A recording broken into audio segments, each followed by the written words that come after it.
नमस्कार। आज मैं मुंशी प्रेमचंद जी द्वारा रचित कहानी कजाकी का तीसरा भाग लेकर आई हूँ। मित्रों, कहानी सुनाने से पहले आप लोगों से मेरा एक अनुरोध है कि अगर आप लोग मेरे चैनल को सब्सक्राइब नहीं किए हैं तो ज़रूर सब्सक्राइब कीजिए ताकि मैं पूरी कहानी आप लोगों तक पहुँचा सकूँ। प्रस्तुत है आगे की कहानी। अब तक अम्मा जी मेरे वृतांत को दिल लगी समझ रही थी। शायद वह समझती थी कि बाबूजी ने कजाकी को डांटा होगा, लेकिन मेरा अंतिम वाक्य सुनकर संशय हुआ कि सचमुच तो कजाकी बर्खास्त नहीं कर दिया गया। बाहर आकर कजाकी कजाकी पुकारने लगी, पर कजाकी का कहीं पता नहीं। मैंने बार बार पुकारा लेकिन कजाकी वहां न था। खाना तो मैंने खा लिया, बच्चे शौक में खाना नहीं छोड़ते, खासकर जब रबड़ी भी सामने हो। मगर बड़ी रात तक पड़े पड़े सोचता रहा। मेरे पास रुपए होते तो 1 लाख रुपए कजाकी को दे देता और कहता, बाबूजी से कभी मत बोलना, बेचारा भूखों मर जाएगा। देखूं कल आता है कि नहीं, अब क्या करेगा आकर। मगर आने को तो कह गया है, मैं कल उसे अपने साथ खाना खिलाऊंगा। यही हवाई किले बनाते बनाते मुझे नींद आ गई। दूसरे दिन मैं दिन भर अपने हिरन के बच्चे की सेवा सत्कार में व्यस्त रहा। पहले उसका नामकरण संस्कार हुआ, मुन्नू नाम रखा गया। फिर मैंने उसका अपने हम जोलियों और सहपाठियों से परिचय कराया। दिन ही भर में वह मुझसे इतना हिल गया कि मेरे पीछे पीछे दौड़ने लगा। इतनी ही देर में मैंने उसे अपने जीवन में एक महत्वपूर्ण स्थान दे दिया। अपने भविष्य में बनने वाले विशाल भवन में उसके लिए अलग कमरा बनाने का भी निश्चय कर लिया।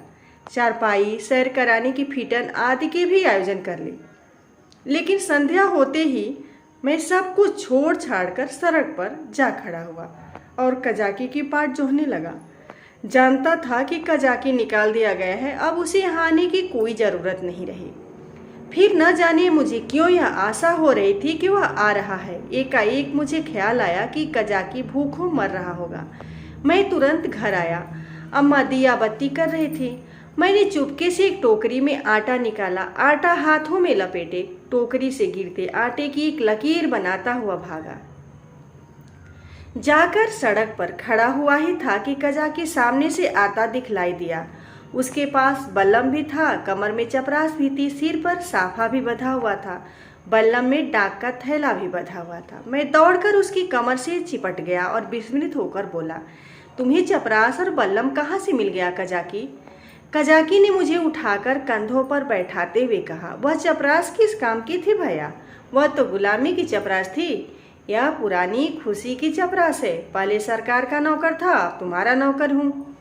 यह कहते कहते उसकी निगाह टोकरी पर पड़ी जो वहीं रखी थी। बोला, यह आटा कैसा है भैया? मैंने सकुचाते हुए कहा, तुम्हारे लिए तो लाया हूँ, तुम भूखे होगे, आज क्या खाया होगा? कजाकी की आंखें तो मैं न देख सका, उसके कंधों पर बैठा हुआ था। हाँ, उसकी आवाज़ से मालूम हुआ कि उसका गला भर आया है। बोला, भैया क्या रूखी ही रोटियां खाऊंगा? दाल, नमक, घी और तो कुछ नहीं है। मैं अपनी भूल पर बहुत लज्जित हुआ। सच तो है, बेचारा रूखी रोटियां कैसे खाएगा, लेकिन नमक, दाल, घी कैसे लाऊं? अब तो अम्मा चौके में होंगी। आटा लेकर तो किसी तरह भाग आया था। अभी तक मुझे न मालूम हुआ था कि मेरी चोरी पकड़ ली गई। आटे की लकीर ने सुराग दे दिया है। अब ये 3-3 चीज़ें कैसे लाऊंगा? अम्मा से मांगूंगा तो कभी न देंगी। एक एक पैसे के लिए तो घंटों रुलाती हैं। इतनी सारी चीज़ें क्यों देने लगी? एकाएक मुझे एक बात याद आई। मैंने अपनी किताबों के बस्तों में कई आने पैसे रख छोड़े थे। मुझे पैसे जमा करके रखने में बड़ा आनंद आता था। मालूम नहीं वह आदत क्यों बदल गई। अब भी वही हालत होती तो शायद इतना फाके मस्त न रहता। बाबूजी मुझे प्यार तो कभी न करते थे, पर पैसे खूब देते थे। शायद अपने काम में व्यस्त रहने के कारण मुझसे पिंड छुड़ाने के लिए इसी नुस्खे को सबसे आसान समझते थे। इनकार करने में मेरे रोने और मचलने का भय था। इस बाधा को वह दूर ही से टाल देते थे। अम्मा जी का स्वभाव इससे ठीक प्रतिकूल था। उन्हें मेरे रोने और मचलने से किसी काम में बाधा पड़ने का भय न था। आदमी लेटे लेटे दिन भर रोना सुन सकता है, हिसाब लगाते हुए जोर की आवाज़ से ध्यान बढ़ जाता है। अम्मा मुझे प्यार तो बहुत करती थी, पर पैसे का नाम सुनते ही उनकी त्योरियां बदल जाती थी। मेरे पास किताबें न थीं। हाँ, एक बस्ता था जिसमें डाकखाने के 2-4 फार्म तह करके पुस्तक रूप में रखे हुए थे। मैंने सोचा, दाल, नमक और घी के लिए क्या उतने पैसे काफ़ी न होंगे? मेरी तो मुट्ठी में नहीं आते। यह निश्चय करके मैंने कहा, अच्छा मुझे उतार दो, मैं दाल, नमक और घी लाऊंगा। मगर रोज आया करोगे ना? कजाकी, भैया खाने को दोगे तो क्यों ना आऊँगा? मैंने कहा, मैं रोज खाने को दूंगा। कजाकी बोला, तो मैं रोज आऊँगा। मैं नीचे उतरा और दौड़कर सारी पूंजी उठा लाया। कजाकी को रोज बुलाने के लिए उस वक्त मेरे पास कोहिनूर हीरा भी होता तो उसको भेंट करने में मुझे पसोपेश न होता। कजाकी ने विस्मित होकर पूछा, ये पैसे कहाँ पाए भैया? मैंने गर्व से कहा, मेरे ही तो हैं। कजाकी, तुम्हारी अम्मा जी तुमको मारेंगी, कहेंगी कजाकी ने फुसलाकर मंगवा लिए होंगे। भैया, इन पैसों की मिठाई ले लेना और मटके में रख देना। मैं भूखों नहीं मरता, मेरे 2 हाथ हैं, मैं भला भूखों मर सकता हूँ?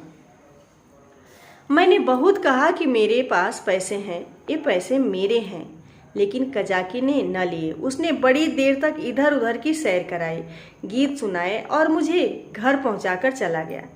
मेरे द्वार पर आटे की टोकरी भी रख दी। मैंने घर में कदम रखा ही था कि अम्मा जी ने डांट कर कहा, क्यों रे चोर, तू आटा कहाँ ले गया था? अब चोरी करना सीखता है? बता किसको आटा दे आया, नहीं तो तेरी खाल उधेड़ रखूंगी। मेरी नानी मर गई। अम्मा क्रोध में सिंहनी हो जाती थी। सिर पिटा कर बोला, किसी को तो नहीं दिया। अम्मा, तूने आटा नहीं निकाला? देख कितना आटा सारे आंगन में बिखरा पड़ा है। मैं चुपचाप खड़ा था। वह कितना ही धमकाती थी, चुमकारती थी, पर मेरी जबान न खुलती थी। आने वाली विपत्ति के भय से प्राण सूख रहे थे।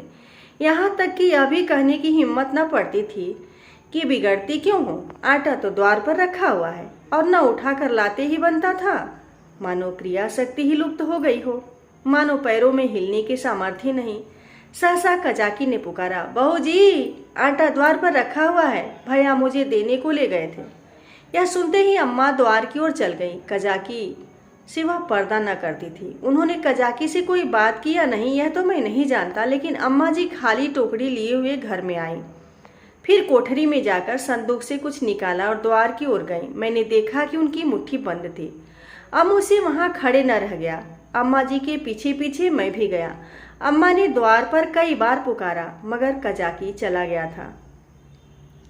मैंने बड़ी अधीरता से कहा, मैं जाकर खोज लाऊं अम्मा जी। अम्मा जी ने किवाड़े बंद करते हुए कहा, तुम अंधेरे में कहाँ जाओगे, अभी तो यहीं खड़ा था। मैंने कहा कि यहीं रहना, मैं आती हूँ, तब तक न जाने कहाँ खिसक गया। बड़ा संकोची है, आटा तो लेता ही न था। मैंने जबरदस्ती उसके अंगोछे में बांध दिया। मुझे तो बेचारे पर बड़ी दया आती है। न जाने बेचारे के घर में कुछ खाने को है कि नहीं। रुपए लाई थी कि दे दूंगी, मगर न जाने कहाँ चला गया। अब तो मुझे भी साहस हुआ। मैंने अपनी चोरी की पूरी कथा कह डाली। बच्चों के साथ समझदार बच्चे बनकर माँ बाप उन पर जितना असर डाल सकते हैं, जितनी शिक्षा दे सकते हैं, उतने बूढ़े बनकर नहीं।